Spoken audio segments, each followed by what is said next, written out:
простейший мега-шоколадный торт на сковороде. Я его называю трезвая вишня. Ну что, поехали?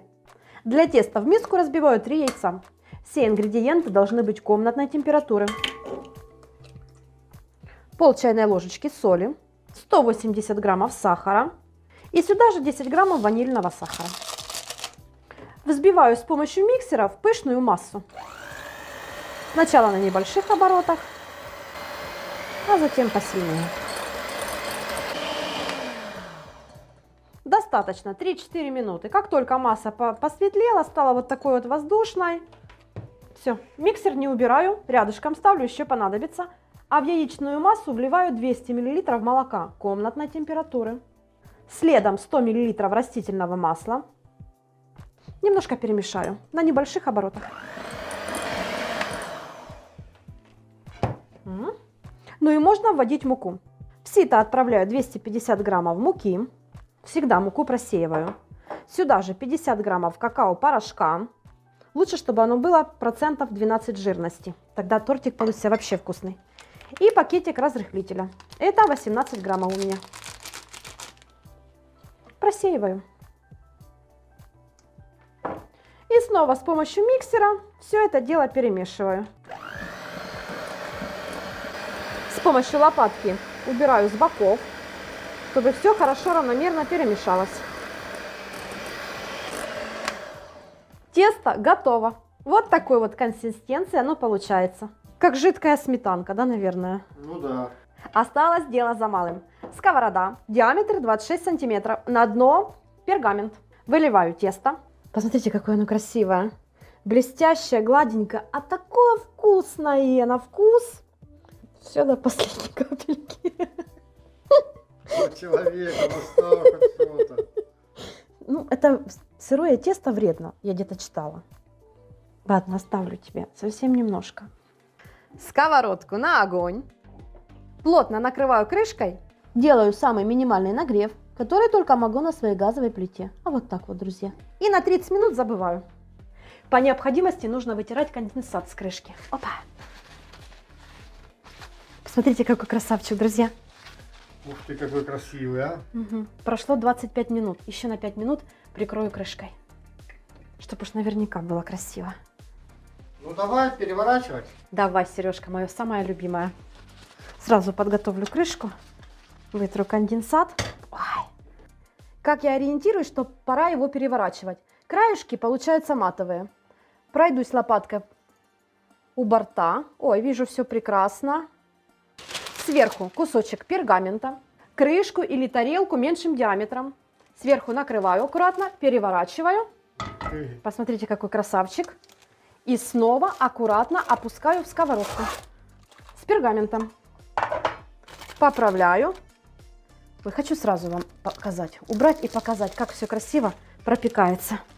Вообще идеально. Накрываю снова крышкой плотненько. И еще 10-15 минут буду проверять зубочисткой. Общее время выпекания получилось 45 минут. Беру зубочистку, протыкаю и вынимаю. Идеально сухая.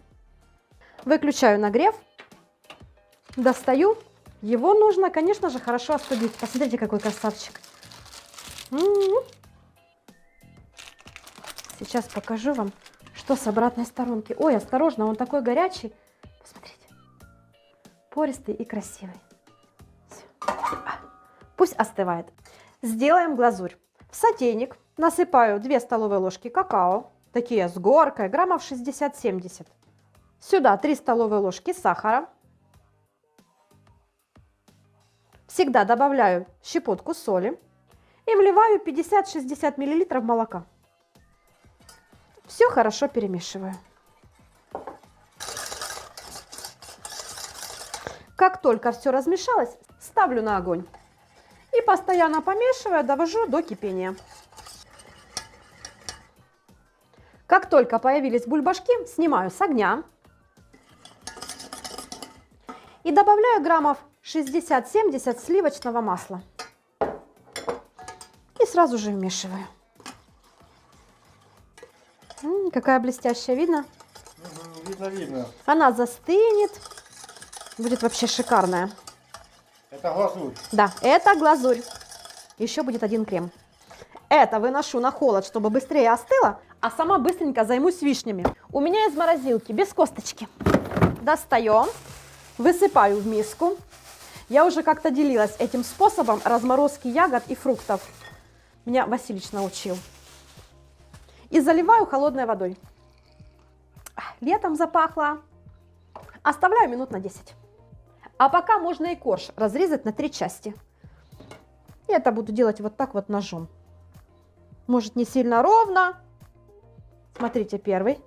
Посмотрите, какой он красивый. И это все чудо на сковороде. Первый пошел. И вот, посмотрите. Кстати, корж получается влажный, поэтому его можно и не пропитывать. Так что там вишни? Я думаю, уже здесь все прекрасно. Пробую. Класс. Сливаю воду. Хочу вам показать, какие красивые и целенькие вишенки остаются, размораживая таким способом. Ну а теперь основной крем. В миску выкладываю 200 граммов сливочного мягкого масла. Я его заранее достала, чтобы оно оттаяло. С помощью миксера взбиваю в пышную массу. Сначала всегда кажется, что ничего не взбивается. О, видишь уже, Сережка? Уже не так. Когда масло посветлело, увеличилось в объеме, стало вот таким вот воздушным, добавляю сгущенное молоко, примерно граммов 200-250, и продолжаю взбивать. Стараюсь на венчики не попадать, потому что будет Сережка весь в сгущенном молоке. И сюда же добавляю граммов 50-60 остывшей глазури. И снова все перемешиваю.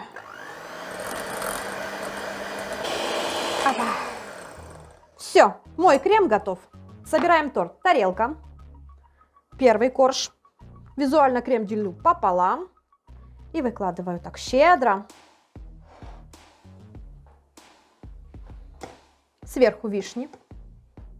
Они придадут приятную кислинку, сочность. Тортику будет прям... Сверху накрываю вторым коржом. Крем.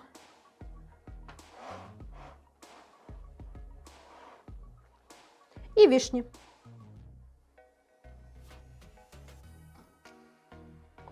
Заключительный корж. Немножко придавим. Красота. И сверху зальем глазурью. Щедро так. Видите, какая красота. Лью на середину, а там оно себе пусть куда хочет.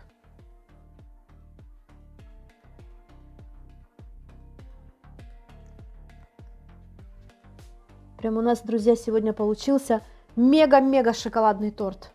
Это точно шоколадка целая лежит. Вообще класс. Вот это праздник будет. Ну и все. Убираю тортик в холодное место до утра. А утром продолжим. Торт настоялся, хорошо застыл, и пришло время его украшать. Опа! У нас, как всегда, друзья. Пасхальные украшения. Да. Ну, не выбрасывать же. Все должно быть применено. А что? Ой, Сережка, посмотри, какая красота. Мега красиво. Мега красиво, мега шоколадно и мега просто и быстро. Ну, я думаю, Да, что там заворачиваться, смотри, вообще, как красиво получилось. сейчас еще в разрезе посмотрим, какой он, друзья. Это будет вот так вот. Ой, идет как по маслу. Та-дам! Самый интересный всегда момент. Оп! Ух ты, класс. Ну как там? Вишня трезвая, видно? Да, все супер. Супер. Ну, это тебе кусочек. Конечно. Только честно нам говори. Тебе лайк. Благодарю. Это вкусно, реально вкусно. Все еще думаете, что бисквит можно испечь только в духовке? А зря. Сегодня покажу, как я это делаю на обычной сковороде. Сразу и начнем. В миску разбиваю 3 яйца комнатной температуры. Ты видел, какие яйца? Домашние. От меньшего к большему. Смотри. Добавляю щепотку соли, немного ванильного сахара. Берем миксер и начинаем взбивать яйца. Сначала на небольших оборотах. Всыпаем сахар и продолжаем взбивать. Здесь, хозяюшки, все как обычно на бисквит. Яйца хорошо взбиваем, чтобы оставался след от венчиков. О, у меня идеально. Начинаю вводить муку. У меня здесь 90 граммов просеянной муки. Сразу добавляю одну половину и начинаю вмешивать с помощью венчика. Я в свои бисквиты не добавляю ни разрыхлитель, ни соду, ничего такого. И все прекрасно поднимается. Вторую половину и снова вмешиваю. Сильно долго вымешивать не нужно. Как только мука вмешалась, достаточно. Все, убираю венчик. Сковорода у меня 26 сантиметров диаметр. На дно выкладываю пергамент хорошего качества. Он должен быть промасленный или силиконизированный. Как-то так, друзья. Тесто аккуратно перекладываю в сковороду. Видно, какое оно воздушное, нежное. Видно, вообще красиво, желтенькое такое. Все прям до последней капельки. Беру венчик или какую-то деревянную палочку и от центра к краям делаю круговые движения, для того, чтобы тесто равномерно распределилось и корж при выпекании также получился ровным и красивым. Все, готово. А я зажигаю огонь, делаю его минимальным, примерно на моей газовой плите вот так. Ставлю сковороду, плотно накрываю крышкой. Если в вашей крышке есть дырочка, ее нужно накрыть. Просто полотенцем сверху накрываю. Края подбираю, чтобы на всякий случай, хотя нагрев под сковородой минимальный. 20 минут выпекаем, не поднимая крышку. Через 20 минут можно посмотреть, что у нас здесь. Опа! Ух ты, прям на Луну похоже. Скажи красиво. Можно его переворачивать. Силиконовой лопаткой прохожусь по краям. Аккуратно. Уже все будет хорошо. Вот так вот. Снизу пергамент, все, он у меня живой. Сверху выкладываю пергамент. Беру крышку или тарелку меньшим диаметром и переворачиваю. Ух ты, какая красота! Да. Посмотрите, чем не бисквит? Самый что ни на есть настоящий. Выкладываю его назад, поправляю. Крышка. Обязательно вытираю конденсат. Плотно накрываю и допекаю 7-10 минут. Второй раз намного быстрее. Он уже у нас практически готов. Нагрев тот же самый. Ну что, прошло 7 минут. И я думаю, уже все тут у нас красота. Можно проверить, постучав ложкой. Звук должен быть глухим. Снимаю пергамент. Посмотрите. Ой, посмотрите, какая красота. Вау! Беру зубочистку и проверяю. Все идеально. Просто идеально. Опа. Опа. На решетку сразу. Смотрите, какая красота. Нужно же избавиться от пергамента. Понял, да? Давай. Опа, на вторую сторонку перевернула. И здесь все по красоте. Сейчас покажу, что в серединке. Ух! Так нежно-нежно. Конечно, он еще крошится, потому что не стабилизировался. Он просто остыл. Если его положить в пакет и отправить в холодильник на ночь хотя бы, будет вообще шикарно. Посмотрите. Да, он и так шикарный. Ну класс. Коржи я немножко пропитаю сиропом. Совсем чуть-чуть. Потому как у меня будет просто яблочный крем. В идеале, конечно, коржам нужно дать постоять минут 20. Но мы не будем этого делать, потому что Аня уже 2 дня хочет чего-то вкусного и сладкого. Яблочный крем, такой красивый, нежный, идеально подходит к этим коржам. Он также дополнительно пропитает коржи. Второй берем. Оп. Можно побольше. Можно. Это вкусная диетическая штучка. А сверху я хочу вот так вот положить. Притрусить сахарной пудрой. Молодец, Сережка. Тенгенбелл. О, вообще шикарно. Вообще класс. Да. Вау. Под этим салом. Вот тебе диетический торт. Не будем мы ничего ждать, да, Сережка? А уже хотим сейчас. А уже хотим сейчас. Прям сейчас. Та-дам! Оп! Посмотрите, какое сочное, пышное чудо получилось. Вообще шикарно. Ух ты! Прошло какие-то 15 минут, а он уже такой сочный, мягкий и влажный. Я пробую, мне очень хочется. В смысле ты? О. Привет, хозяюшки! С вами Ух ты Кухня. Сегодня хочу поделиться простейшим тортиком на сковороде. Какой же я получила восторг от этого рецепта. Пекла мужу на день рождения. Во-первых, проще простого, а во-вторых, вкус потрясающий. А начну я из заварного крема. Для этого 500 мл молока вливаю в кастрюльку, зажигаю огонь, пусть греется. В миску вливаю 2 яйца, сюда же 80 граммов сахара, ванильный сахар по вкусу, у меня 10 граммов. Все хорошо взбалтываю. Сильно долго взбалтывать не нужно, лишь бы все перемешалось. И сейчас в яичную смесь добавляю 50 граммов крахмала. У меня картофельный, в идеале, конечно, друзья, кукурузный. Снова все перемешиваю, чтобы не было комочков. Какие-то пару секунд и готово. Вот такая смесь получается.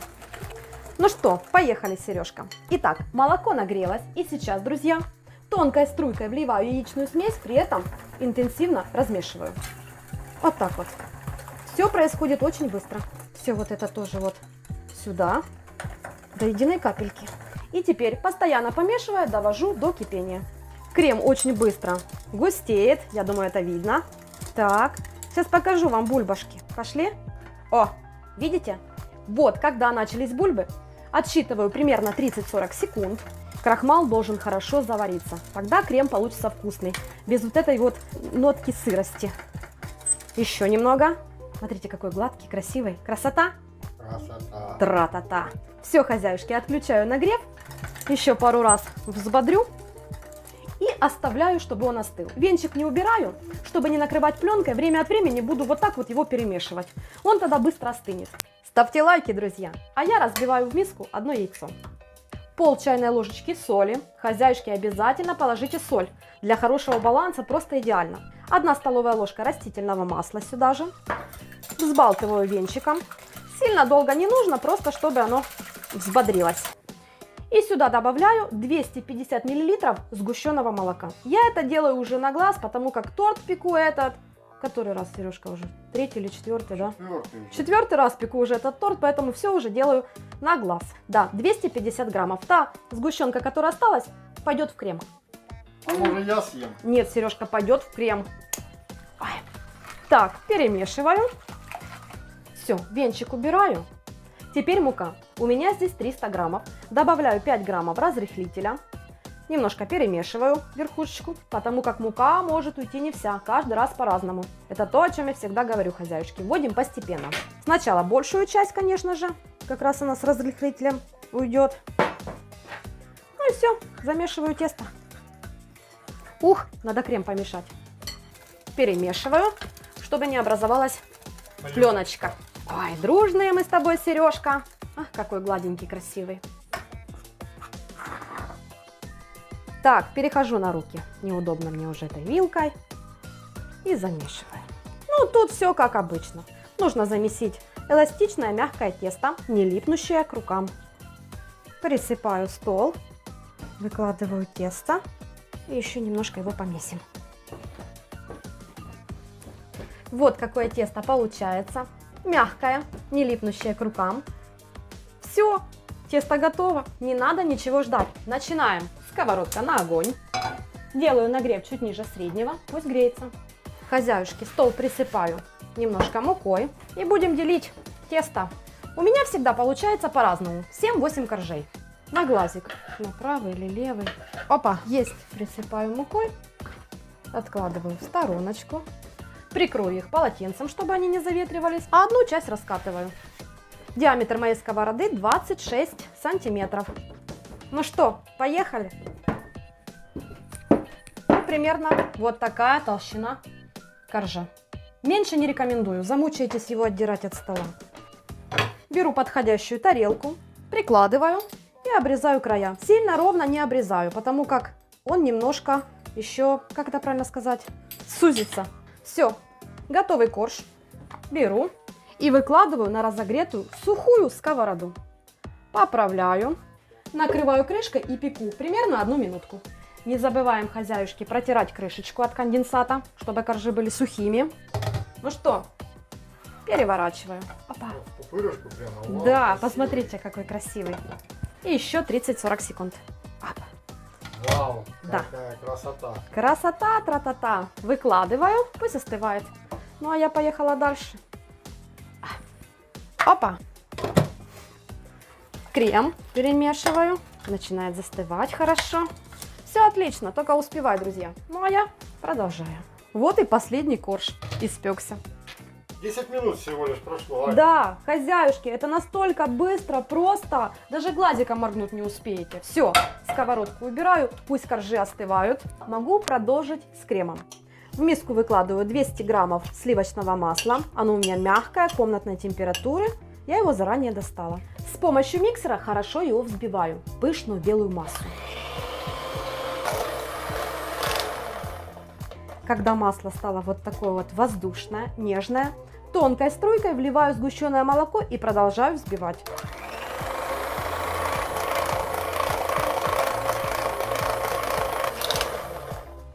Когда сгущенное молоко вмешалось, начинаю добавлять частями заварную часть. Вот так вот беру сюда и вмешиваю. Постепенно. Да. Фух, миксер заморился. А, какой крем воздушный, да? Все, друзья, готово. Убираю венчики. Осталось пооблизывать. Да я же знаю, какая. Осталось собрать торт. Ну что, поехали. Я это буду делать на досточке. Немножко крема. Приклеить. Да. Форма. Ну что вы тут, коржики вы мои. Какие красивые, да? Как солнышки. Да-да. Все, первый пошел. Хорошую ложку крема. Побольше можно. Сережка. Нормально. Ну и тут как по накатанной хозяюшке. Все хорошо смазываем. Если даже свекровь похвалила меня за этот торт, то хорошая ложка крема. Я думаю, это много чего значит. Кто поймет, тот поймет. Конечно. Так, ну и на верхушечку. Ой, красота. Как раз крема идеально, просто Вот идеально. видишь, а ты говорила. Ну да. Ой, красота. Ну что, друзья, ставьте лайки, а я торт накрываю пленкой. Вот так вот. И ставлю в холодильник. Еле дождались утра, друзья. Ну что, пришло время его украшать. Достаю торт из формы. Сначала пройдусь по краешку ножом. Вау. Что там, красота? Конечно. Сейчас немножко подправим бока вот этим вот кремом, который... Остался сверху. Угу. Да, а чё? Друзья, чем буду украшать? Беру ванильные вот такие вот вкусные вафельки. Терку. Натираю их на терке. Берем на лопаточку и украшаем. Вот так. Красиво получилось? Супер. Так. Теперь немножко присыплю по краешку. Ну, полноценный торт получается. Любовь моя. Конечно.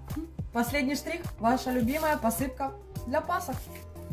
Беру и красивенько по краешку прохожу. Добавим какой-то яркой нотки. Да, Сережка? Я смотрю, оно дефицитом станет скоро. Да.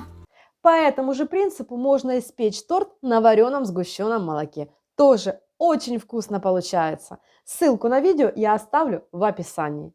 А вам, друзья, сладкой, легкой и радостной жизни, мирного неба над головой и всего самого-самого наилучшего.